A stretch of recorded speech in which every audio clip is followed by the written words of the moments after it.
loch fishing is one of the most traditional forms of fly fishing there is. The flies go back 300, 400, 500 years, some of them. The methods have been developed over countless years. And what we are going to do in this programme is have a look at the different sorts of flies that are used to catch trout in Irish and Scottish lochs, and how those flies can be presented.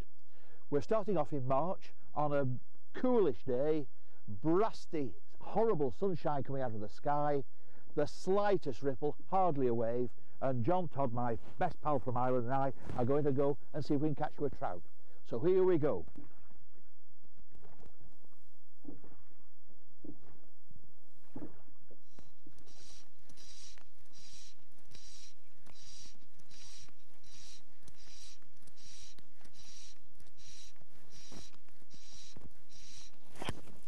The traditional method of fishing a lake is known as fishing adrift, which is what we're doing now.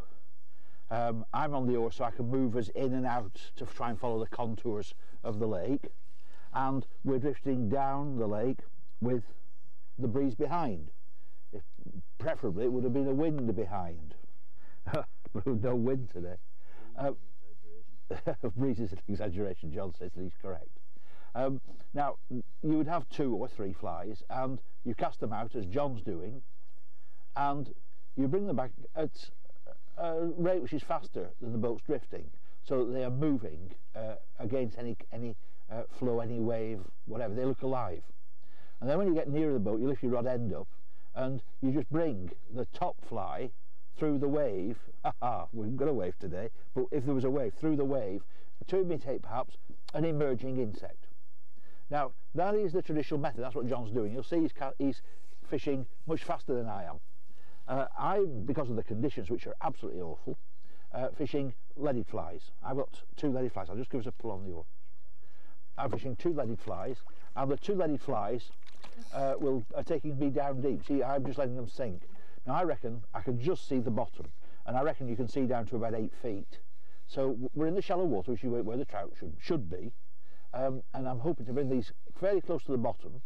Occasionally I might well pick the bottom up and perhaps take a trout that may be feeding very deep. That was the bottom, so I know I'm at about the right depth. Now John is in the top few inches of the lake. He is very, very shallow beneath the surface. But it's this shallow water. A lot of people find it very difficult to understand, you know, why you're at this. We're fishing close to the bank, where in fact you can almost cast from the bank. Well, this is a lazy way. We don't have to stand up and walk. If you were fishing them along, we've got more access to more shallow water than the bank fisher has. But in most lakes, you'll find most of your trout in very, very shallow water, often very dangerous water. And if you don't know the lake, only a fool would put a boat onto it, especially if there's a wind. So we're fishing very shallow water. I often see Englishmen especially coming across to one of the Irish or up to the Scottish lakes, fishing there for the first time, and being completely and utterly bemused by the fact that they're in the deep water and there's no fish there. Yep, fish. He's into a fish. Well done, John.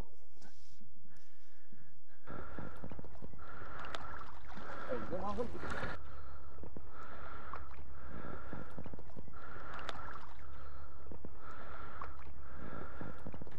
Good effort, John. That's a good fish. And that, Malden claret, great loch fly. Well done. I've just had a fish to a claret bumble on the dropper, but my Connemara black isn't catching anything. So what I'm going to do is take the Connemara black off and put the Malden claret on, because that's what John caught on earlier. So let's see if the Malden claret and the claret bumble are a better combination. Now, as the light's going, the fish are feeding at the top. Here we go. So we're now slowly working the flies through the waves. Here we go. Come on, fish. Here we go. Let's see how we go. Slowly drifting down with, and there we go, fish. Now what's this one taken? Let's have a look. And another fish swirled near that one, so there's something going on. There's a lot of fish here. That's on the point and on the Malden claret. Brilliant.